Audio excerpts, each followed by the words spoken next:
I think just like the moon, there are two sides of psychology. One is disease focused, and the other might be for human enhancement, right? So, disease focused psychology would go out, diagnose people, or categorize people into things, very objective, and try to find treatments and methods for solving those diseases or getting rid of those diseases or anything. On the other side, the enhancement aspect, right? The enhancement aspect uses a lot of philosophy. They use a lot of, like, for example, meaning in life, right? If you have a meaning in your life, if you can take up responsibilities, you would have a better life. You would have an enhanced life, right? And even your biological systems are going to get better if you are enhancing your life. I tend to move and I tend to be with the enhancement aspect more than the disease aspect, because I do not believe that human beings are inherently diseased or human beings are inherently, there is something wrong with us. It is only like a little bit of a propaganda that is put out for whatever reason, right? I can't really talk about those reasons, right? Because those are my hypotheses, so I just can't. So I think it was in the middle of 1950s when psychologists such as Maslow, Carl Rogers, these people came out with the humanist perspective where they wanted to focus on human potential, where they did not want to focus on, hey, this is a disease, this is why the disease happens, and let's solve the disease. They wanted to make a psychology that will be useful for everyone, that will be useful for every single person on this earth. And there are some universalities that we can talk about. There are certain aspects, there are some insights that would help everybody who is a human being to live a better life. And so sometimes when I sit and I try to look around and I try to see like how many people are healthy and how many people are unhealthy, before answering or pondering on that question, I like to think about what do we mean by healthy? Like, what is healthy? Is healthy somebody who is projected to live longer?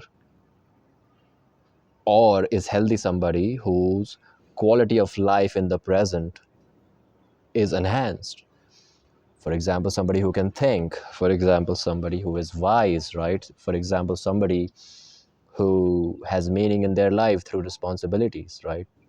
Somebody who can sleep properly at night, for example. That would be a healthy person. And we would assume that if we have these things, then your life is already enhanced. So, a healthy person, like what would be a healthy person? Before that, the idea is this: does a healthy person not feel anxiety? Does like a healthy person does not feel sad or suffer? Because if suffering is, because if life is suffering and if it is a very universal thing and we can say a default of human beings, how can one not suffer, right? How can one not have unpleasant experiences? How can one not feel very unpleasant emotions, sometimes on a day-to-day basis? How I see that thing is that a normal and a healthy person feels anxious when there is something to be anxious about.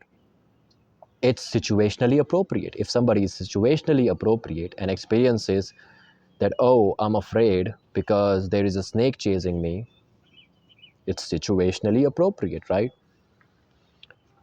And so if you suffer from, if not suffer from, right, if you experience anxiety before going on stage, that's not a problem. If you experience sadness when you're rejected, that's not a problem. If you get very scared when somebody pushes intimacy, it's not a problem.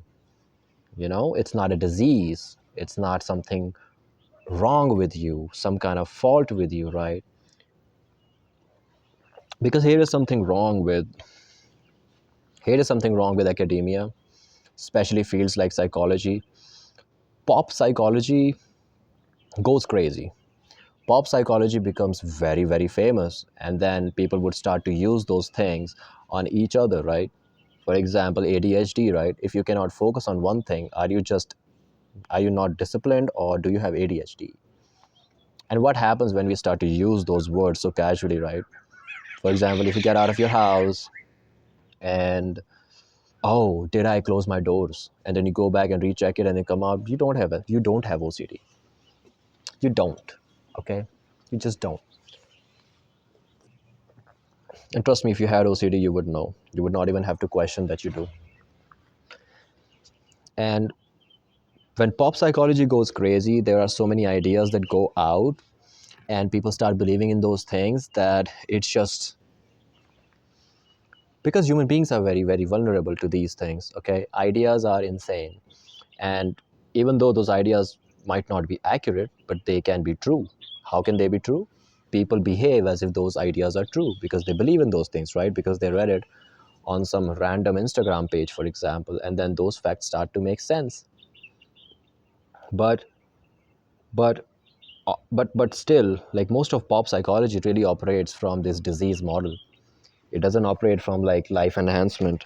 And the ideas that are put out as life enhancements, to me, seems like they just don't enhance your life.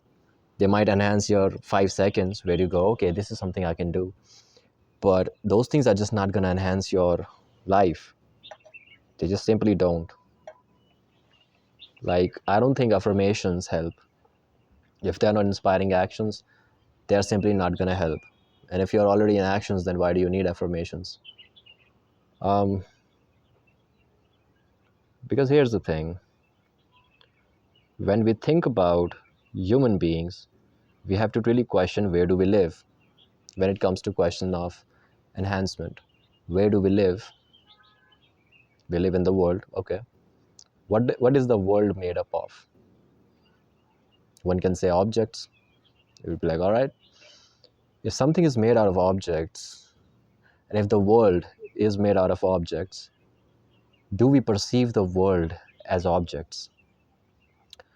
Like, here would be a question, right? Do we perceive world as an object? If you see a bowl of fruits where there are like three bananas and like two apples, do you see that thing as fruits, or do you see that thing as four bananas and two apples? Right, you see that as fruit, right? Something that matters to you. It's like, what matters? Okay, it's fruit, I can eat it if I want to. That's how you perceive things. So you're not really perceiving things as objects, you're perceiving things more in categories, right? Categories of what, really? Many categories. You would think that, okay, one fundamental category, for example, this is suggested by Peterson. One fundamental category is unknown and known. So there are things that you know, categorized as something you know. Then there are things that you do not know, categorized as the unknown. Then there are categories of unknown. It would be unknown unknowns. There are things that you don't even know that you don't know them. And then there are things that you don't know them. So there will be the known unknowns and then unknown unknowns. When we move a little further, we would see that things can be categorized as tools, things can be categorized as obstacles. It happens automatically. Like, here's a very chill way of how things happen. When when we when we read a book, for example, when we are kids, we read letter by letter. When we get good at that, that thing becomes automatic. We start to read three words at a time. And if you keep at it, you can even read sentences, right? So you're not reading everything, it's just your peripheral, and you can use your peripheral to automate your process. That would just simply mean that you can read quicker. That's just how things are. Now, that is how perception works as well. Categories, again, it would be like, if you go around, you would see things either as, because those things are known, because they are in the awareness, you would see that thing as a tool. It would mean that that thing enhances your life, or as an obstacle. That would mean something that doesn't enhance but is a blockage. And that's how really perception works. That's how art works as well. You would see patterns of things. जैसे कि जैसे you look at a painting, and the painting shifts. If you listen to a song, for example, after 10 years, it's going to be a different experience. Now, what is really happening? What is enhancing? What are particular things that, I mean, when it comes to question of if what you see or what you sense is real, because we only operate on real things, right? Like, if a situation brings out any emotion, that simply means that your body thinks that thing is real. For example, if you if you experience disappointment, that thing is perceived as an obstacle. That's why there is a disappointment. You would same go with anything unpleasant, because emotions are divided in two ways, right? One would be something that moves you towards a thing, pleasant, and then things that block your shit, that will be unpleasant. One one very weird thing when it comes to, because before we have to study something, we have to pay attention to its SI units. SI unit would mean like what can we use to fundamentally make judgments on that thing. Just like for length, it could be meters, centimeters, right? But I think it's meters. And we need some kind of standardization ताकि पूरी दुनिया में लोग same तरह से काम कर पाएँ उस पर. क्योंकि अगर अगर इंडिया में कोई और ऐसा यूनिट यूज़ करते हैं और बाहर कोई और ऐसा यूनिट यूज़ करते हैं, it's gonna be problematic. You would not be able to work together as humanity, right? And so when it comes to our field, when it comes to the idea of psychology, what is the subject? That is number one. Is human behavior the subject? Is and covert overt both.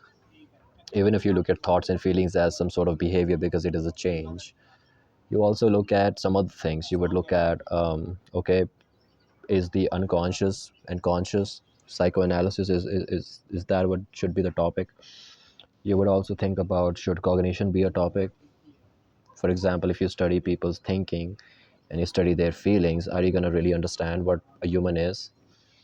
What about intuition? What about you try to understand human beings as a social animal and you try to understand them as a group? Would you be able to make any inferences about individual? Another aspect would be clinical, right? If you try to understand humans as clinical subjects, is that going to give you anything about human beings? The problem with the field is that, forget about the SI units, we do not even have one definition of our subject. Like before you do research, what do? You try to define your topic, right? But our topic is not defined, still not defined. I think this whole thing started at what, 1878, and it's 2025 and we do not have a topic. We do not have something to go with. And then when we don't have that, of course we will have disagreements on things. But then there is this very weird thing that in order to define the SI unit, we need a topic. Before the topic, we need to find similarities between all of the schools, because that would be my approach. My approach would be, you try to look at psychoanalysis, for example, and fundamentally what it is saying is everything is biological. So even your thoughts, for example, are extension of your body, extension of your mechanisms that you got from evolution, um, which is true. You would look at something which is very cognitive. You would look at CBT, for example. What does CBT do? It does the same thing. It works on level of awareness again, right? But it uses conversation to do so. You would look at somebody like, and then you bring in another framework. You bring in Carl Rogers' framework, where you would say that if you provide human being unconditional positive regard, they would act the way they are supposed to act naturally. And according to him, it would be thriving, which I agree with. That would be the case. Okay, you add on that. What similarities do we find? I mean, the similarities that we find is that we are talking about movement. You look at unconscious, right? What are we really talking about? Unconscious cannot exist without conscious, because where are those things arising, right? Where are they moving? They are moving towards the conscious, and then they show up. And then now suddenly people are just afraid of heights for no reason. But is it really for no reason? There usually is a reason. You would look at, even from a clinical lens, right? Agoraphobia, for example, right? Who get agoraphobia and what is agoraphobia? Agoraphobia, not agoraphobia, I think. Some other phobia, the phobia of going out to new places. Like what exactly happens is this is a very specific subject size. You would look at early 30s, early 30s women, married, unmarried, doesn't matter. They usually show symptoms of being anxious about going out. And when you look at the reasons, when you sit with somebody who has an anxiety disorder and you try to figure out, ki, why do you feel anxious when you go to that place, the reasons they give are rational reasons. They are not stupid reasons, they are rational reasons. And why are they rational? Because it's not impossible. Like if you're out there and you're driving on the road and you are very anxious that somebody's going to hit you and kill you, it's not impossible for that to happen. It's that really makes me think that what is a better question here? Is a better question why people are anxious, or is a better question why people are not anxious? Like if you would look at, if you would talk to somebody who has anxiety and you would ask them, okay, why are you anxious about this, the reasons they will give you uh, will be rational. Try to think about this. You're out on the main road, somebody hits you and kills you, so you're anxious to go out on the road or cross the road. Is that not rational? Is it impossible for that to happen? It's very possible. So that usually leads me to think about, like, what is a better question? Is a better question why people are anxious, or is a better question why are people not anxious? Why are people chill? What is something in human beings that makes them chill? What could it be? And if there is an instinct in most human beings that there is an aspect, there is a mechanism that makes you chill, how are we diseased inherently? We are not diseased. We are made for thriving. We are made to chill out. We are made to make the most out of life. That's what we are here for.